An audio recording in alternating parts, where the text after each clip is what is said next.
Travel to exotic locations, except the countryside. Take a look at the stunning wildlife. Kill a large number of people. These are the cornerstones of Ubisoft's beloved open-world shooter series, Far Cry. This series is known for its bizarre open-world explosions set against exoticized, fictional foreign lands. In this video, we are going to tell you what made Far Cry series a big deal. But before that, don't forget to smash the like button, subscribe to the channel, and hit that bell button to be notified whenever we publish a new video. All about Far Cry. Far Cry 5 depicts a world on the verge of a violent apocalypse, but its sanitized gameplay and clean-cut power fantasy fall flat. If it wants to make a case for human brutality, it could look to Far Cry 2, which didn't mind breaking things. In his GDC 2011 sessions, Dynamics, the State of Art, Far Cry director Clint Hocking mentioned that the original concept for Far Cry 2 claimed that the game would be about how human social cruelty is more unsettling than the sheer savagery of teeth and claws. Far Cry 2 is created with systems that interact with annoying the player and considerably complicating battle. The game famously included fire spread, allowing Molotov cocktails for explosions to set the world on fire. Jamming was common with guns, and the jam had to be clear immediately, or the weapon had to be discarded. Enemies rammed the players' cars until they started smoking and needed to be repaired. Injured soldiers staggered through the forest, bleeding out, while others feigned to be dead before firing at the player when they came too close. Far Cry 2 is a game in which the player sets out various plans and watches as everything goes wrong.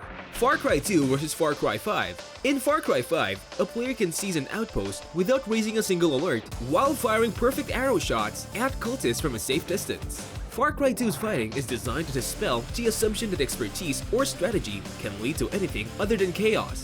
Far Cry 5 preaches that killing can be a pure expression of your own power and ability if you are skilled enough, whereas Far Cry 2 preaches the opposite. Far Cry 5's player character, the Rookie, adds to this sentiment. They're an anonymous deputy sheriff stranded in the middle of a lawless wilderness. Hope Country, long occupied by Joseph Seed's cult, is more reminiscent of Red Dead Redemption's bandit-infested terrain than Ghost Recon Wildlands' cartel-ruled Bolivia. They must wrangle the world back into order with nothing but a badge, a few firearms, and a lot of grit.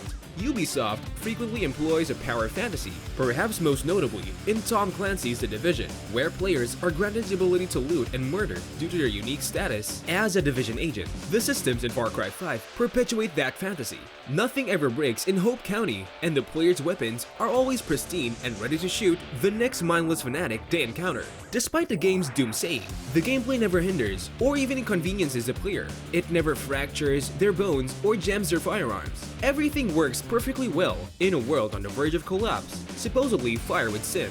Far Cry 2 does not entirely escape the series' unfortunate trapping. It is compared to becoming a mystical tribal warrior on a tropical island in Far Cry 3, or dispensing justice on the American frontier in Far Cry 5. The ability to drop into an unidentified African country and wreak havoc with no repercussions is as compelling. Despite its flaws, Far Cry 2 is the only game in the series in which the world correctly possesses the conqueror's impulse. Malaria infects the player the moment they enter Far Cry 2's unnamed nation. If the player does not have valuable anti-malaria drugs, this sickness can flare up during gameplay, impairing movement or even knocking them out. Far Cry 5 may summon an enraged Wolverine to harass the player, but Far Cry 2 calls a foe that cannot be defeated by purchasing a new assault rifle. Far Cry 2's guard posts and checkpoints constantly respawn enemies. Unlike Far Cry 5's worlds of sizable outposts, they are always in danger, and they can never truly change the world. How could they have thought it was possible? Far Cry 5 failed to engage meaningfully with their player's power or the Rookie's authority by presenting a sanitized form of combat. Far Cry 2, with its proclivity for breaking down and undermining the player's plans, makes a far stronger case for human cruelty than any of Far Cry 5's sermons. Far Cry 5 Divisive Game. Far Cry 5, as we all knew it would be, is a divisive game right now. Ubisoft's big new open-world shooter has purposefully courted controversy since its announcement. This is a series that's become known for wacky open-world explosions set against a backdrop of exoticized, fictional foreign lands, and it's now taking that formula to Hope County, Montana, a fictional county in a natural state. When it was first announced, it was always a winking, veiled nod to the country's fractured political landscape, something that would be only amplified if Donald Trump became president. For months, the marketing hammered home to this point, and not by accident. This was Far Cry, but a Far Cry rooted in reality. Ubisoft seemed to be saying, "This is risky business, and we're dealing with it head-on." Given all of that, it's no surprise that the game turned out to be precisely what everyone expected it to be, a sprawling, exploding open-world shooter brimming with weird humor, flaming bears, and a slew of interlocking systems that result in wild, emergent gameplay. What about the political stuff? Not at all. Far Cry 5 has even less grounding than its predecessors and has nothing to say about any of the topics it addresses. Instead, it flails around, focused on a cult with no ideals and a cast of interchangeable villains who spout banal crap every few hours when the game drags you out of the sandbox and into a story objective. Hope County, more than anything else, is a repository for trucker hats and American flags. The worst aspect is that the game makes all these strange, obscure references to the status of the world as if it understands what it's intended to say, but can't seem to put together to make them more than one-off aphorisms. With this, the characters are unmotivated, the location has lost its place in the world, and the story has a giant gaping hole in the center, shaped like a point of view. It wasn't so much that the game needed to be political as it required a story. Far Cry 5 decided to set itself in modern Montana, and then spend the rest of the play pretending it didn't.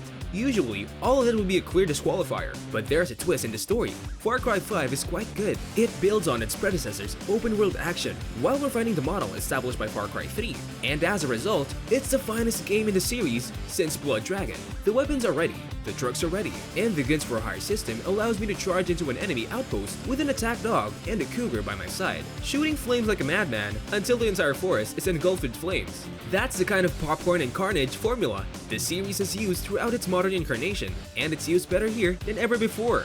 The world is full of things to destroy, and the game allows you to explore it at your own pace. We have even more to do than in previous games, but that oppressive checklist feeling is mostly gone. The experience is excellent, as long as the game does not force you into an extended nonsense cutscene. What are your reactions after knowing what made Far Cry series a big deal? What do you think about those reasons, arguments, and whatnots? Have you also tried playing the Far Cry series? And also, what are your thoughts on this video? Feel free to drop your reviews and responses in the comments section. And before leaving, don't forget to like, subscribe, and hit the bell button for notifications on our future content. See you in the next video!